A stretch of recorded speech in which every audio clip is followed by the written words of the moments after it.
So I remember when we did Ooh Wee, and Ghostface was like on the record, and he goes, special guest star Mark Ronson. It's kind of a drag. You pay someone like 20 grand to be on your track and they can't even say your name right. I know your name, I wrote you a check.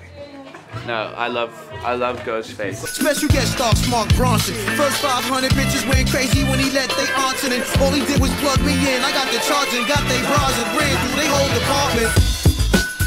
I remember something Dr. Dre said when they asked him why he didn't work with Michael Jackson. He said, because I don't fuck with the ego thing. I think you have to be open to whoever you're working with. Otherwise you'll produce a sort of egos involved. That should never happen. As a producer, you're there to facilitate the vision of the artist or the song in the best way possible. So whatever that might be, if that's something for what works for Christina Aguilera or Robbie Williams or Ghostface Killah, is going to be different every time. I think on the lines, like the all those kind of those really melodic lines in the chorus, they could just be relaxed timing-wise. They're just a bit too ahead of the beat. Like they could just be a bit later. Do you know what I mean? Yeah. Yeah.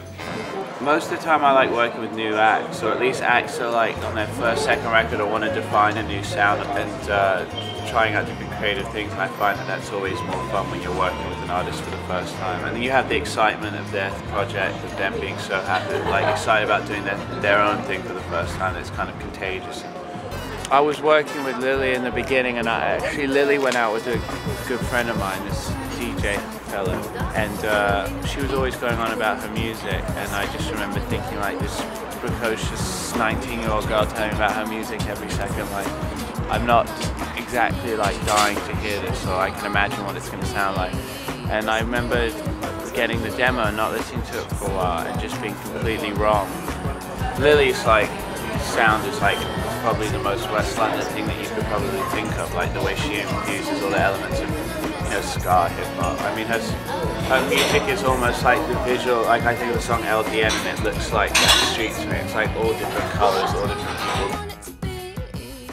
Everybody's kind of different, you know. Robbie came to me and was like, played me Love Like King of Bongo and was like, I want to cover these songs on my album. You know, you have a bond with the people you work with, and you kind of like go in, when you're going to make a record with nothing, you come out and it's kind of like, whether it's good, bad, sells well, sells shit, doesn't matter, you kind of have this thing.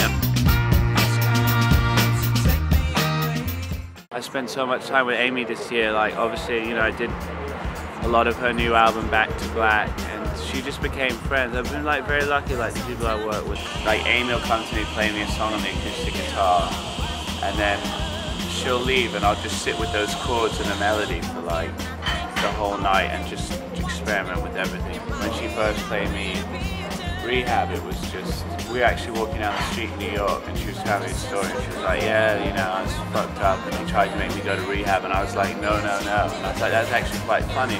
You should make a song. And we were kind of thinking like, it could be really gimmicky or it could be good. So she came back and wrote the song, and she sat at the guitar and she came and she's like, alright, I wrote it like in an hour, and she's like, it's like very like bluesy, like Johnny Cash, country, shuffle, like they tried to make me go to rehab, and then so she plays the whole song, then she leaves that night, so I fuck around with the kick and the claps and whatever, and then she comes the next day and she goes whether she likes it or not, and that's kind of it. But your house on a up for sale, did you get it?